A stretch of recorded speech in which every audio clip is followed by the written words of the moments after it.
Now jot down these 5 key ideas. Here's number 1, work on your personal philosophy.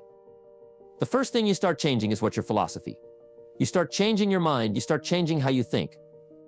You start picking up new ideas and information, gather new knowledge, make better decisions about what's valuable. And I'm telling you, if you'll do that, your whole life will change, your health will change.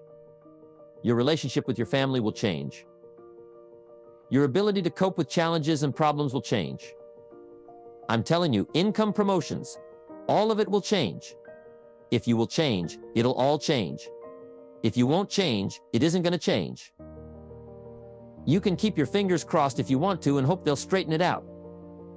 You can wish for the wind not to blow quite as severe. But I'm telling you, wishing for the wind to change in your favor, we call naive at best. Don't do this any longer. Don't wish for a better wind.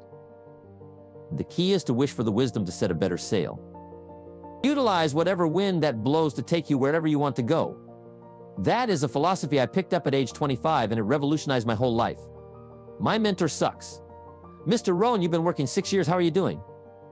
I said, not very well. He said, I suggest you not do that anymore. He said, couldn't we go over the last 6 years and find out where your errors in judgment were? And couldn't we correct those and invest that correction in the next 6 years? I said, I guess we could. Only humans can do this. See, if you were a tree, you'd be stuck, right? If you used up all the nourishment around, you couldn't move, then you would die, but that's not true. So however little, what much you want to change, that's up to you. But see, if there's a class and you don't take it, and a skill and you don't learn it, and a discipline and you don't try it, and if there's a possibility and you don't explore it, then who are we going to blame? Nobody but yourself. You know, we put some of the valuable things on the high shelf, so you can't get to until you qualify. If you want the things on the higher shelf, you've got to stand on the books you read. Every book you read, you get to stand a little higher so you can get the things on the higher shelf. Become a good reader. All of the successful people I know and work with around the world, they're all good readers. Curiosity drives them to read. They got to know. They just read. Read. Did you know there's books on how to be stronger, more decisive, be a speaker, be a leader, have a better effect on other people, develop your personality? Curiosity. Did you know there's books on that and people don't read them? How would you explain that? And they can read. Did you know that hundreds of successful people have written their stories in books and they wrote down how they did it and people don't read? How would you explain that? The guy is busy, I guess. You know, you get tied up. The guy says, well, if you work where I work, by the time you struggle home, it's late. You got to eat by the supper, watch a little TV, get to bed. You can't sit up half the night reading. Reading. And the guy's behind on his car payment. Good worker, hard worker, sincere. But you got to be better than sincere and work hard. Otherwise, at the end of your life, you'll wind up cold, stony, broke. You got to be better than a good worker. You got to be a good reader. Now, you don't have to read or listen to educational cassettes half the night. Although if you're broke, it's a good place to start. But here's all I ask. Just 30 minutes a day, that's all. Stretch it to an hour if you can, but at least 30 minutes here, or read something challenging, something instructional. Hey, at least 30 minutes a day. And here's the next key. Every day, don't miss. Miss a meal, but not your 30 minutes. Hey, you can get along without some meals, but you can't get along without some ideas, examples, and inspiration. And also remember, to properly feed the mind, you must have good balance. Don't just read or listen to the easy stuff. You can't live on mental candy. Mr. Schoff got me started on my library when I first met him. He said to me, become self-educated. Standard education will get you standard results. Check those numbers and see if that's what you want. And if it isn't, if you want something better than standard, you must become self-educated. Schoff recommended a couple of books in particular to get me started. Now, I had a Bible at 66 books, so that was a pretty good start. But the first book Mr. Schoff told me to get was the book Think and Grow Rich by Napoleon Hill, if you don't already have it. It's a great one to add to your library. I read it several dozen times, Schoff said. Repetition is the mother of skill. Learn, and if you could have seen my bank account at the time, you would have known I needed lots of that kind of repetition.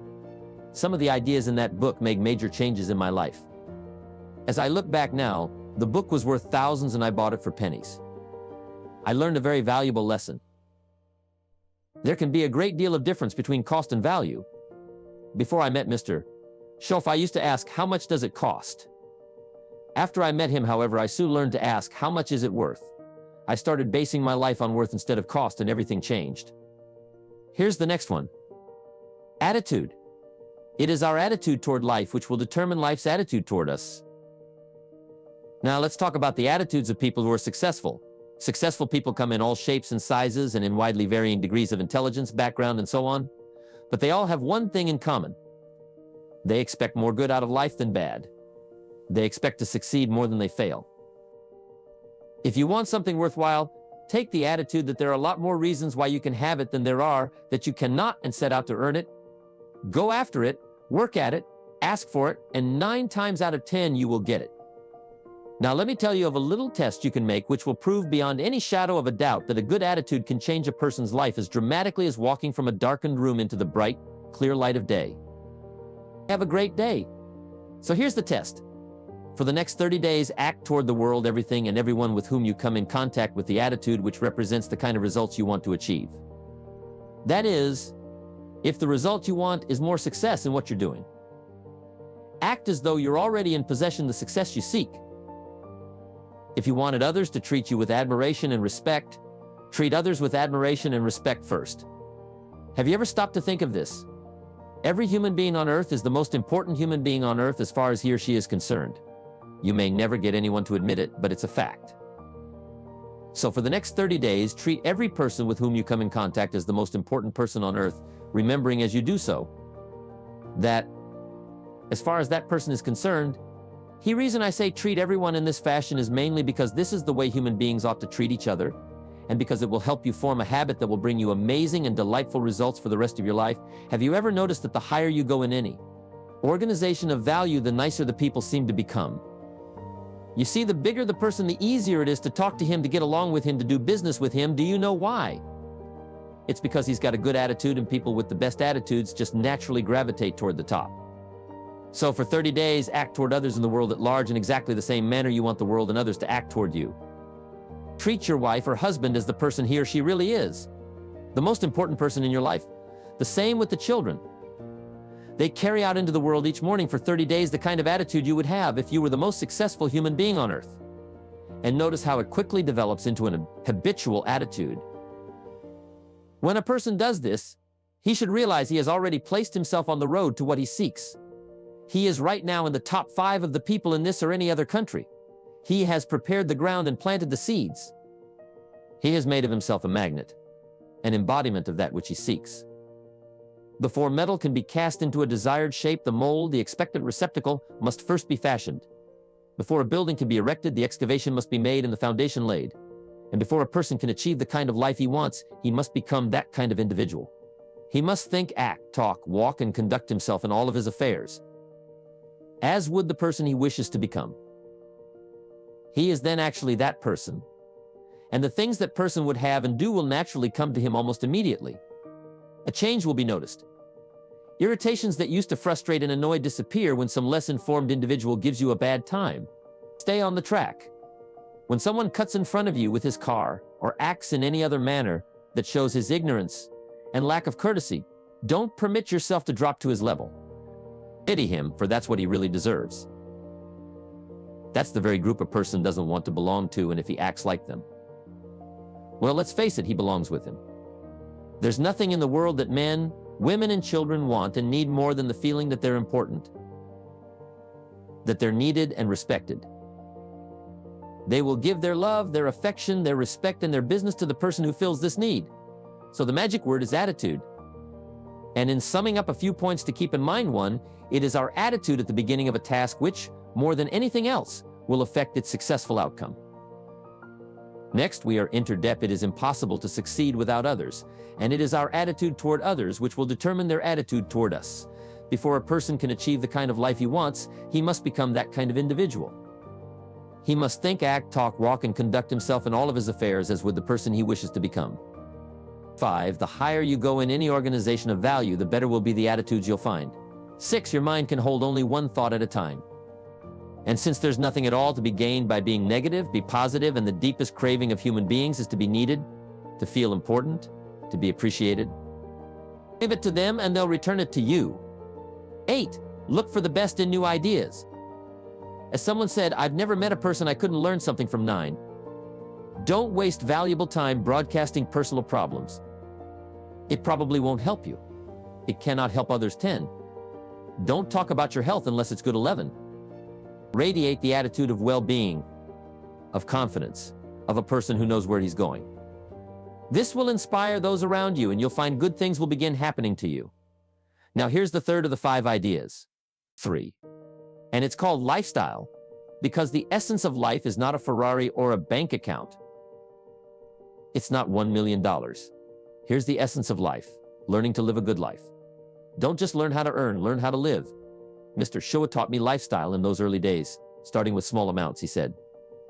Imagine that you're getting your shoes shined and the shoe sheen boy has done a fabulous job. So you pay him for the shine. Now you consider from the change in your hand what kind of tip to give him and the question pops into your mind. Shall I give him 1 quarter or 2 quarters for my neat shine? Mr. Shof said, if 2 amounts for a tip ever come to your mind, always go for the higher amount. I said, what difference would that make, 1 quarter or 2 quarters? He said, all the difference in the world. If you said, well, I'll just give him 1 quarter, that will affect you for the rest of the day. You will start feeling bad. Sure enough, in the middle of the day, you will look down at your great shoe sheen and say, I've got to be cheap 1 lousy quarter. That will affect you. However, if you go for 2 quarters, Shoff said, you can't believe the feeling you can buy for another quarter. That's lifestyle. So develop your lifestyle a little more. Your style of seeing, giving, sharing, and joy. It's not the amount that counts, but the experience of individual live with style. I remember saying to Mr. Showoff one time, if I had more money, I would be happy. And he gave me some of the better words of wisdom when he said to me, Mr. Rohn, the key to happiness is not more. Happiness is an art to be studied and practiced. He said, more money will only make you more of what you already are. If you're inclined to be unhappy, if you get a lot of money, you will be miserable. More money will only make you more. More money will only amplify. Buy. If you are inclined to be mean and you get a lot of money, you will be a terror if you are inclined to drink a little too much. When you get a lot of money, you can now become a drunk because you can drink everything. So, style is not more. Style is an art. Here's something else to think about. Did you ever hear where the expression tip came from? As in tipping the waiter or waitress in a restaurant, Mr. Showoff taught me that it began as a symbol for the phrase to ensure promptness. Now, Showoff said, if a tip is to ensure promptness, when should you give an answer up front? See, I didn't know that. I said, no, you have lunch, and if you get good service, you leave a good tip. If you get lousy service, no tip. And he said to me, no, Mr. Rohn, sophisticated people don't take a chance on good service. They ensure good service by giving the money up front. I said, wow, what a way to live. I had never thought of that. So the next time you have someone special to take to lunch, call the waitress over, arm around the shoulders, and say, here's $5. Would you take good care of me and my friend? Joe have said you won't believe what happens. They do what's known as hover. They hover around your table, same money, different style. The next one is activity. Now here's an important question. What is your philosophy about activity? What about hard work? What about long hours? What about full days? If you're doing something, how hard should you go at it? How much time should you put in? Everybody has to develop their philosophy about activity. Because your philosophy of activity will affect the rest of your life. Not to think so is naive. I've got a good clue on rest. Make rest a necessity, not an objective. If you rest too long, the weeds take the garden in the summer, so you can't rest too long. Life doesn't stand still. And the threat of life will start overwhelming the values of life if you just let it go. So we've all got to have a philosophy about activity. Let me give you one of the best I know. Here's what it says. An ancient phrase says, whatever your hands find to do it with all your might. That's a philosophy. You say, well, I'm getting by with half my might. Well, okay, but you've got to decide on your own personal philosophy of activity. Now, this philosophy says, do it with all your might. Do you think there's any value or virtue in that? Well, I don't know. You've got to decide. You've got to weigh this out. You've got to evaluate it for yourself and put it on your own mental scales, and you've got to come up with your own answers. How hard should you work? I'm teaching kids now the ant philosophy. An ancient story says everybody should study ants, especially lazy people. The ant philosophy. Let me give it to you. It's very brief. Ants never quit good philosophy. If they're headed somewhere, you try to stop them.